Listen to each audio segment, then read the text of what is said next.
Hey, so what's the world's most powerful natural appetite regulator? Well, that would be guar gum. A big study in 2023 pushed me over the edge and made me want to write about this and use this stuff more broadly. We've got good quality evidence in human studies that guar gum can help reduce appetite, increase fullness. It can also decrease blood sugar levels after meals. It can lower cholesterol. It can improve a pretty wide range of digestive issues. It can decrease absorption of simple carbohydrate. And it can also help to regulate IBS type symptoms. So tons and tons of benefits. Now, guar gum is something that you probably have heard of before, but never really gave a lot of thought to. And here's a bit of the backstory. I've known about the benefits of it for a long time. Some of the bigger studies were even more impressive recently. But there's also a bit of a controversy about it. There's a small number of those who talk about it as being something bad. And it is used in processed foods. I can get why people could think that maybe it is synthetic or unusual and they haven't heard of it before. But the evidence got so strong. A similar thing happened with resistant starch. For so many years, there was data saying that it helped blood sugar and helped weight loss. And even during the thick of the low-carb craze, I chose to talk about it because so many people were struggling with concerns like that. And it was tough to talk about how a starch could be good for you. It was an uphill battle, but I rolled up my sleeves and, my readers took to the nuance and they understood. They realized, hey, this could be a good thing because of the evidence. And so they were able to see things differently. And I'm making a similar case here for guar gum. So this is a food that's been used for a long time. The common name is cluster bean. Probably came from Africa and made its way to India and South Asia somewhere around 900 to 1300 years ago. And it's been safely and widely used as a human food ever since then. It's a relative of pea plants, and it's a lot like our green beans, the plain old green beans that we have on a regular basis, kind of a boring American food. Actually quite similar. You can use it in a lot of similar ways in recipes. They're very typically used. And there's a compound from cluster bean that is this unique starch. And it's a starch slash fiber, and it makes a viscous gel. So it holds onto water. It traps water really effectively. And that extract has been used for quite a while as a cooking ingredient. We use things like cornstarch or arrowroot or flour to thicken compounds. Well, guar gum does that even better, and it does that without there being any digestible carbohydrate. So it's been used for quite some time. And studies on it have now shown that it does a lot of beneficial things to the intestinal tract. So when it's eaten, it's all assimilated in the large intestine. There's bacteria called Clostridium butyrochinum, and these are good ones that form butyrates. Butyrates are a family of short chain fats that do a lot of good things to heal the intestinal tract. Now, one way that I think people got kind of wary about guar gum is because it's used as a food additive in a lot of highly processed foods. It's used in a lot of things. That's because it helps to give a good texture. It helps to maintain hydration. It makes things naturally stay fresh for longer. But that doesn't mean that it is a bad thing, right? Case in point, so Doritos, not a health food, no debate. There's a long, long list of ingredients in Doritos. Well, onion powder is one of those ingredients. Onions are not unhealthy foods. Onions are really good foods. So it's the same kind of a thing with guar gum. You'll find it in processed foods, but it's also just a natural compound used by itself. So health benefits, I mentioned briefly about appetite regulation, blood sugar control, bowel regulation. There's also benefits for cardiovascular health, for bone health, for reducing inflammation, for benefiting the immune response, for improving menstrual symptoms. And these benefits come from three big mechanisms, one of which is that guar gum makes things leave your stomach more slowly. So think about this. It makes a gel. It inflates, so to speak, with water. So when it's in your diet, it holds on to water and expands the volume of your food, and it spends more time in your stomach. It comes into your bloodstream more gradually. That's where you have less of an appetite. You get more release of the satiety hormones. It's also where you get more gradual release of blood sugar into your bloodstream after a meal. Related to that, it has binding properties. So a lot of things that we would like to have leave the body stay better trapped in the stool in the presence of guar gum. That can include environmental toxicants. That can include cholesterol leftovers. That can include hormone byproducts. So that's why it can help regulate hormonal symptoms, lower heart disease, and help the body detox better. And the last of the three big properties I mentioned before is that it makes short chain fats and it feeds good versions of the bowel flora. And that's why it acts as an anti inflammatory, a bowel regulator, and also for benefiting the immune response. So, the singular study that really pushed me over the edge and made me want to include it in more of my products was one on appetite. So, this was a review of 136 studies. And we've known forever that fiber compounds are good and that they lower appetite and they improve satiety. So, this was done to see which are the very best, which are the most effective for that. And they found that among soluble fiber, guar gum came out in the top.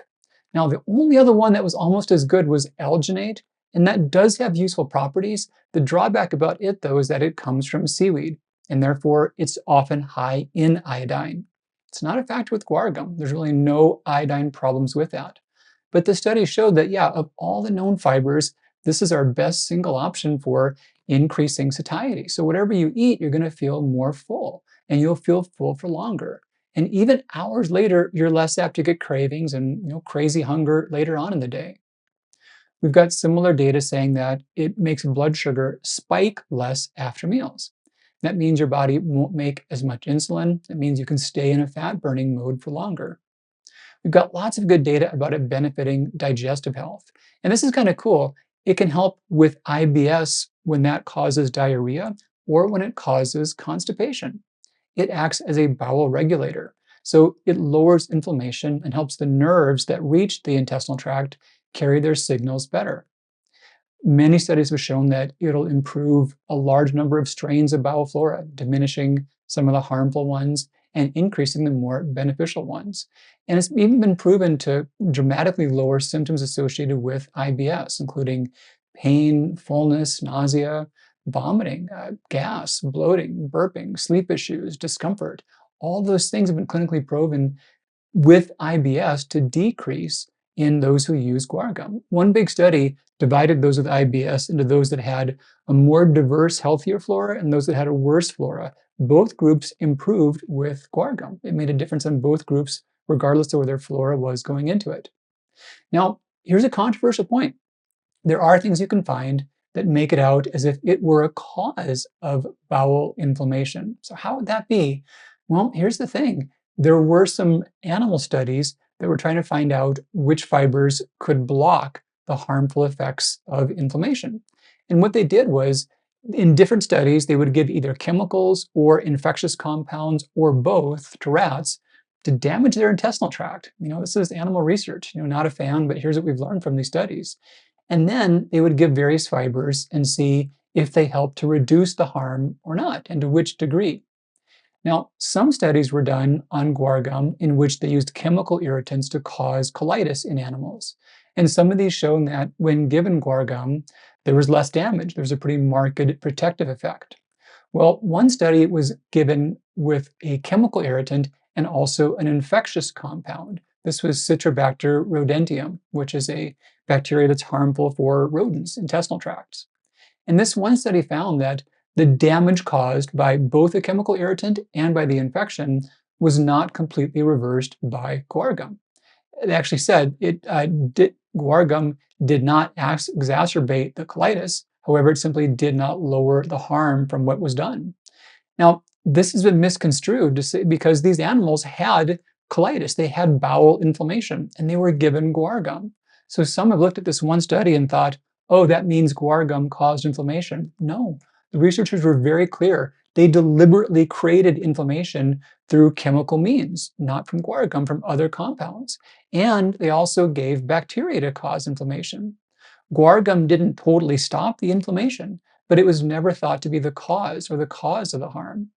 So take-home message, if you've got sick mice, you might not want to just rely on guar gum to kill them, or to heal them, I should say.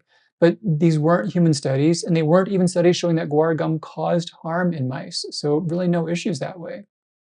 We also have seen data about there being cardiovascular benefits. And that's because of guar gum's effects on trapping not just cholesterol, but triglyceride compounds. So if more of those get trapped in the intestinal tract, fewer come back in the bloodstream and fewer end up creating a risk for heart disease. Similar data about fatty liver. We've got some animal models here showing that using it can dramatically reduce the fatty liver formation in animals that are deliberately caused to have fatty liver. Now, back to human studies, we've got data on guar gum benefiting muscle loss. So the changes that it causes to the intestinal tract make it easier to hold on to healthy muscle tissue. Another cool fact, one downside about some nutrients is that they may also trap, some fibers is that they may trap good nutrients, and you may end up absorbing fewer nutrients if you consume them with high amounts of fiber. Guar gum doesn't seem to do that. It's been studied for proteins, certain amino acids, and then some classic nutrients that are hard to absorb, like iron or calcium or magnesium, and it really doesn't impair their absorption. So what about harm or side effects? Well, fibers in general, if they make up a huge percent of the diet of the food, that's completely artificial. That's not the way they're found in foods. And that can cause poor absorption of macronutrients. You're just not getting as much calories in your bloodstream. And yeah, if it ends up becoming a high percent of one's diet, like 15% or so, then that's a theoretical problem that has been shown in animal studies. But let's think this through. So if a crazy overdose makes you not absorb carbohydrate or fat quite as well, that's why appropriate amounts are beneficial because you absorb those same things more gradually and more slowly, and you have less of an insulin release effect. So other side effects, well, remember it forms a gel. It makes a viscous gel. So if you had a little bit of fiber, if you had some fiber in a tiny, tiny amount of water, you could make a little solid mass. And in theory, you could block your throat. You could block your swallowing areas if you had that mass that was too dehydrated, too much fiber, too little water. So for that reason, high amounts of purified fibers aren't recommended to be given to small children, like under 4 years of age. That's not really unique to guar gum, but it is something that's a possible risk just to be aware of. Another consideration, yeah, this is a kind of fiber, especially if your bowel flora is not very diverse, you've had a very low plant diet or extremely low carbohydrate diet, you may want to go slowly if you're introducing new foods or new fibers.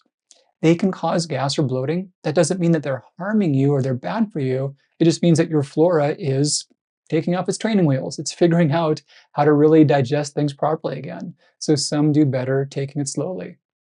And then last up, cool thing, it's a wonderful ingredient in cooking. So small amounts of it in baked goods give a really nice texture. And this is just a godsend for gluten-free baking. It's tough to get the nice texture of gluten without gluten.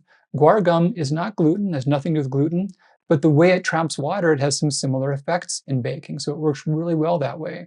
A couple more neat things. It also works as a compound that helps to make the textures better. So not only is it a matter of just giving things a better texture in baked goods, but you can use it for things like sauces or gravies. You can replace cornstarch. So rather than use foods that have calories and corn or things you wish to avoid, you can use guar gum, which is only digested by good bacteria, and it gives an excellent thick texture to things like sauces. So that's it. That's why I love guar gum. I ask my readers all the time about their top concerns, and I always hear about managing weight, better energy, better digestion, and there's so much evidence that this is a good thing to help with those symptoms. I know some think that it's a icky food ingredient. It's not. It's a natural compound. It's not synthetic. It's just from a bean. It's just a cluster bean. It's kind of like the same green beans we had as kids, right? It's just a natural fiber. And there's massive evidence about its safety, and it's been used in humans for centuries. And I'm excited to have this now in my shakes so that when you use them, you can feel full for longer. You can have even more steady blood sugar. And it's a complement to resistant starch. It helps resistant starch work even better and give greater benefits. All right, Dr. C with you. Take great care. We'll talk real soon.